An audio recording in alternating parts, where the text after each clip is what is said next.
Next Revanth అన్న గురించి ఒక ఏవి ప్రెజెంట్ చేయవలసిందిగా మన ఆడియో వీడియో చీఫ్ ని ప్రెజెంట్ చేస్తున్నాము, రిక్వెస్ట్ చేస్తున్నాము.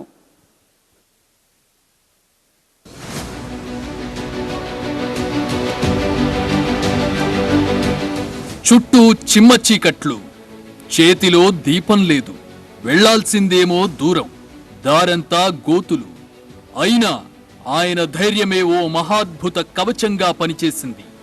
ఆయన లక్ష్యమే ఓ కాంతి పుంజమైంది. మిరుమిట్లు గొలిపే ఆ ప్రచండమైన కాంతి కారు మబ్బులను ఒక్కసారిగా పటాపంచలు చేసింది. ప్రజా పాలనకు బాటలు వేసింది. తెలంగాణలో కాంగ్రెస్ ప్రభుత్వ ఏర్పాటుకు కారణమైంది. ఒక లీడర్గా ప్రత్యర్థులకు సింహస్వప్నమయ్యాడు, అభాగ్యులకు ఆపద్బాంధవుడయ్యాడు, పేదల పాలిట పెన్నిధయ్యాడు, యువ ఆశలకు భవిష్యత్తయ్యాడు. మాకు తిరుగే లేదనుకున్న వారిని ఓడించాడు. అధికారంతో అహంకారం మత్తు తలకెక్కిన వారికి ప్రజా తీర్పును దగ్గరుండి రుచి చూపించాడు.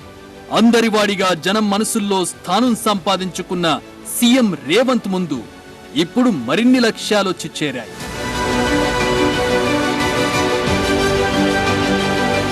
వాక్చాతుర్యం దండిగా, ఆత్మవిశ్వాసం మెండుగా ఎన్నికల రణక్షేత్రంలో దూకిన రేవంత్ రెడ్డి అసాధ్యాన్ని సుసాధ్యం చేసి చూపించారు. జనం మెచ్చినవాడే జనార్దనుడన్నది లోకోక్తి. ఇప్పుడు పాలనలోనూ తొలి రోజు నుంచే అదే దూకుడు, తనదైన మార్క్ చూపిస్తున్నారాయన. ప్రజాపాలన అంటే ఇదే అని నిరూపిస్తున్నారు.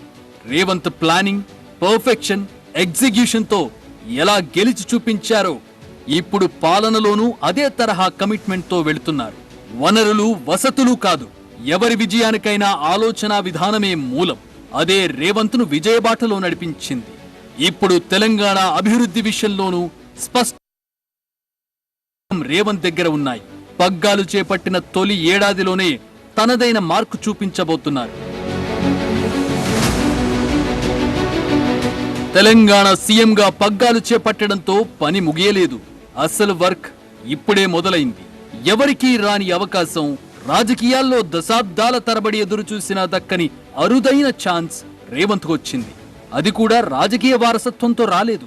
పదవి, సీఎం కుర్చీ కూర్చున్న చోటికి వాటంతటా అవే రాలేదు. సుదీర్ఘ రాజకీయ పోరాట పటిమతోనే ఇది సాధ్యమైంది. అయితే ఇప్పుడు తెలంగాణ పగ్గాలు చేపట్టిన నాయకుడిగా ప్రస్థానం ఇంకెంతో ఉంది. ఓవైపు అభివృద్ధి జరగాలి, ఇంకోవైపు సంక్షేమం అందాలి, లా అండ్ ఆర్డర్ కంట్రోల్లో ఉండాలి, విద్య, వైద్యం మెరుగవ్వాలి, నిధులు కావాలి, సంపద సృష్టించాలి. వీటన్నింటినీ బ్యాలెన్స్ చేస్తూ రాష్ట్రానికి పెట్టుబడులు తీసుకురావాలి. అవి కని విని ఎరుగని విధంగా ఉండాలి. దేశమంతా తెలంగాణ వైపు చూడాలి. అలాంటి లక్ష్యంతోనే సీఎం రేవంత్ అమెరికా పర్యటన ఖరారు చేసుకున్నారు. ఈ పర్యటనలో పలు ప్రముఖ కంపెనీల సీఈఓలు, పారిశ్రామికవేత్తలను కలవబోతున్నారు. అంచనాలైతే భారీగా ఉన్నాయి. మంచి అవుట్కమ్ వస్తుందన్న నమ్మకం అందరిలోనూ కనిపిస్తోంది. ఆ మధ్య సీఎం రేవంత్ రెడ్డి దావోస్ వెళ్లినప్పుడు ప్రపంచ దేశాలతోనే తెలంగాణకు పోటీ అని చెప్పిన స్టేట్మెంట్ వివిధ రాష్ట్రాల సీఎంలను ఒకంత ఆశ్చర్యానికి గురిచేసింది. అయితే సీఎం రేవంత్ రెడ్డికి ఉన్న కమిట్మెంట్ అది. అనుకున్నారంటే ఏదైనా సాధిస్తారు. ఎన్ని గంటలు పనిచేసైనా సరే సాధించేదాకా వదిలిపెట్టరు.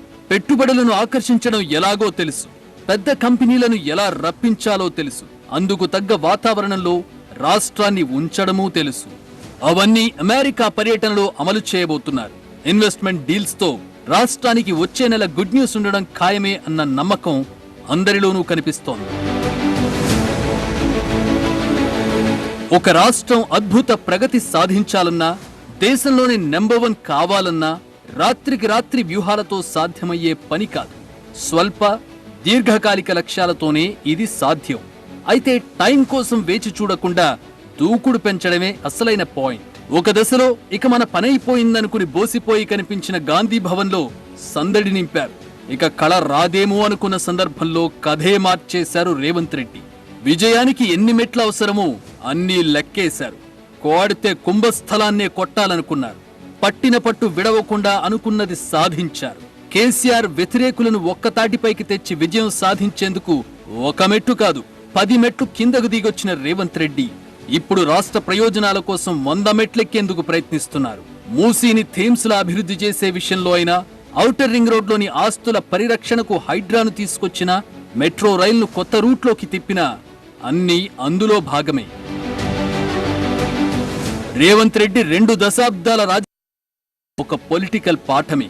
రేపటి పని ఇవాళే చేయి, ఇవాళ చేయాల్సిన పని ఇప్పుడే చేయన్న సూత్రమే ఆయన్ను ముందుకు నడిపింది. అసలేమాత్రం దూకుడు లేకపోతే ఇప్పటి రాజకీయాల్లో ఈ ప్రపంచంతో పోటీ పడడం కష్టం. అందుకే ఈ పోటీ ప్రపంచంలో ఎంత అడ్వాన్స్ గా ఉంటే పెట్టుబడులు వస్తాయో తెలుసు. అనుభవాలే పాఠాలుగా నెక్స్ట్ జనరేషన్ ఆలోచనలతో సీఎం ముందుకు సాగుతున్నారు. ఆయన ఆలోచన వేగాన్ని అందుకోవడం అంత సులువు కాదు. ఒక సాధారణ మధ్యతరగతి కుటుంబంలో పుట్టి వెనుకబడ్డ నల్లమలగడ్డ నుంచి వచ్చి యావత్ తెలంగాణ గర్వించదగ్గ నాయకుడిగా అవతరించి ఇప్పుడు సీఎంగా పగ్గాలు చేపట్టిన రేవంత్ రెడ్డికి రాష్ట్రాన్ని అన్ని రంగాల్లో టాప్లో నిలపడమే టాప్ ప్రయారిటీ. అందులో భాగమే పెట్టుబడుల కోసం ఈ అమెరికా ప్రయాణం. కంపెనీలకు నమ్మకం కల్పించి వారిని ఒప్పించి మెప్పించి హైదరాబాదుకు తీసుకొచ్చి దేశానికి గ్రోత్ ఇంజిన్ గా మార్చడమే లక్ష్యంగా అడుగులు వేస్తున్నారాయన.